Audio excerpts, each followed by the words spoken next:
কচুরলতি ভুনার একদম সহজ কিন্তু অনেক লোভনীয় একটি রেসিপি আজকে তোমাদের সাথে শেয়ার করব।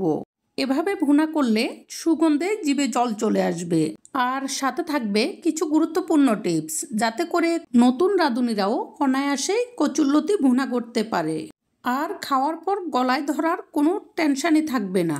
তো ফ্রেন্ডস, আমি তৃপ্তি আর তোমরা দেখছো তৃপ্তির রসুই ঘর। তাহলে চলো আর দেরি না করে রান্নাটা শুরু করে দিই। প্রথমে চুলায় একটি কড়াই বসিয়ে দিব, আর কড়াইয়ে দিয়ে দিব পরিমাণ মতো সরিষার তেল। তেলটা তোমাদের পছন্দ অনুযায়ী বাড়িয়ে কমিয়ে দিতে পারো, আর চাইলে সয়াবিন তেলও দিতে পারো। তেলটা ভালোভাবে গরম হলে এখানে দিয়ে দিব মাঝারি সাইজের 3টি পেঁয়াজ, চিকন করে কুচিয়ে কেটে রেখেছি সেইগুলো। এখন এই পেঁয়াজগুলোকে নেড়ে নেড়ে ভাজতে থাকবো। ভাজতে ভাজতে এখানে 1 টেবিল চামচ মতো লবণ দিয়ে দিব। লবণগুলো আগে দিয়ে দেওয়ার কারণে পেঁয়াজগুলো তাড়াতাড়ি নরম হয়ে যাবে আর ভাজি হয়ে যাবে। এখানে একটু বলি, কচুরলতি ভুনাটাতে আমি লইট্টা শুটকি ব্যবহার করব। তোমরা চাইলে চিংড়ি মাছ কিংবা মাছের মাথা দিয়েও করতে পারো, কিন্তু যে কোনো শুটকি দিয়ে রান্না করলে লতি ভুনাটা খেতে সবচেয়ে বেশি মজার হয়। এখন এখানে দিয়ে দিব কিছু লইট্টা শুটকি। এই শুটকিগুলোকে এভাবে একটু লম্বা লম্বা করে টুকরা করে গরম জলে 20 মিনিট মতো ভিজিয়ে রেখেছি। গরম জলটা কুসুম গরমের থেকে একটু বেশি গরম ছিল। গরম জলে ভিজিয়ে রাখার কারণে শুটকিতে যে বালু এবং গন্ধ থাকে সেগুলো চলে যাবে। এই শুটকিগুলো 20 মিনিট মতো ভিজিয়ে রাখার পর হাত দিয়ে নেড়ে নেড়ে 3বার করে ধুয়ে ফেলে দিয়েছি। এখন এখানে অল্প করে হলুদের গুঁড়া দিয়ে দিব। এখানে একটি টিপস বলি, এই হলুদের গুঁড়াটা দিয়ে দেওয়ার কারণে শুটকি তেলে দেওয়ার পর যে একটা বাজে স্মেল বের হয় সেটি আর বের হবে না। এখন পেঁয়াজের সাথে এই শুটকিগুলোকে নেড়ে নেড়ে কিছুক্ষণ ভাজবো। অবশ্যই এই পর্যায়ে শুটকিগুলোকে ভালোভাবে ভাজতে হবে, এতে করে শুটকির খারাপ স্মেলটা গিয়ে শুটকি থেকে সুন্দর একটি স্মেল বের হবে। মূলত শুটকিকে ভালোভাবে রান্না না করার কারণে অনেকের ক্ষেত্রে শুটকি সারা জীবনের জন্য খাওয়া বন্ধ হয়ে যায়। আমি যেভাবে এই রেসিপিটি শেয়ার করেছি, স্টেপ বাই স্টেপ ফলো করে রান্না করলে যারা শুটকি খেতে পছন্দ করে না, সুগন্ধে তারাও চেয়ে খেতে চাইবে। ভাজতে ভাজতে শুটকি এবং পেঁয়াজগুলো লাল লাল হয়ে গেলে এখানে আমি অল্প করে জল দিয়ে দিব। এরপর এখানে দিয়ে দিব 1 চা চামচ হলুদের গুঁড়া এবং 1.5 চা চামচ মরিচের গুঁড়া। এখানে মরিচের গুঁড়াটা তোমরা তোমাদের পছন্দ অনুযায়ী বাড়িয়ে কমিয়ে দিতে পারো, কিন্তু মরিচের গুঁড়াটা একটু বাড়িয়ে দিলে কচুরলতিটা গলায় ধরার সম্ভাবনা কম থাকে।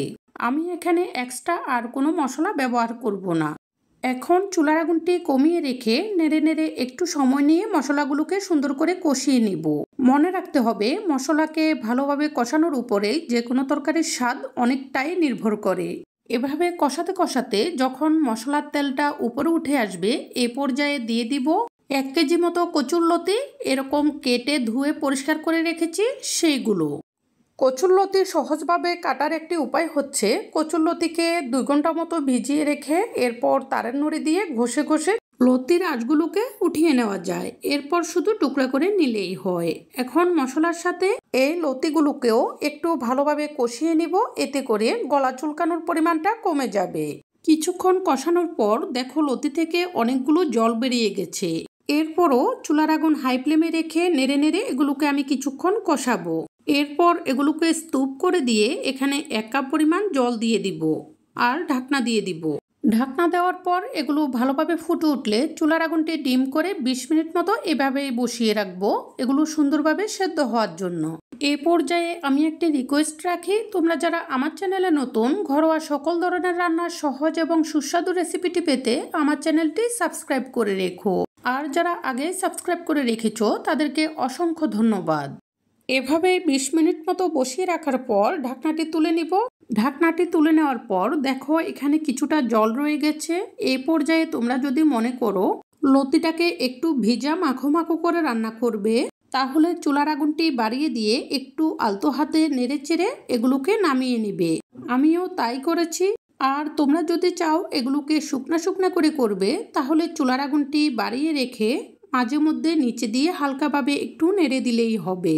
এতে করে যে হালকা ঝোল ভাবটা রয়েছে সেটা শুকিয়ে যাবে আর নিচে পুড়ে যাবে না। এ পর্যায়ে আমি চুলার আগুনটি নিভিয়ে দিয়েছি, আর এভাবে চুলার উপরে কিছুক্ষণ বসিয়ে রাখবো। কিছুটা ঠান্ডা হলেই এটি পরিবেশনের জন্য সম্পূর্ণ প্রস্তুত হবে। এভাবে গরম চুলার উপরে থাকার কারণে এবং কিছুটা ঠান্ডা হয়ে যাওয়ার পর এই তরকারিটা এমনিতেও একটু বসে যাবে। তোমরা দেখেই বুঝতে পারছো তরকারিটা কতটা লোভনীয় হয়েছে। যদি রেসিপিটি পছন্দ হয়ে থাকে অবশ্যই লাইক, কমেন্ট এবং সাবস্ক্রাইব করে সাপোর্ট করবে নতুন নতুন রেসিপি উপহার পাওয়ার জন্য। এই বলে আজকের মতো এখানেই বিদায় নিচ্ছি। পরবর্তীতে চলে আসবো নতুন কোনো রেসিপি নিয়ে। সে পর্যন্ত সবাই ভালো থেকো।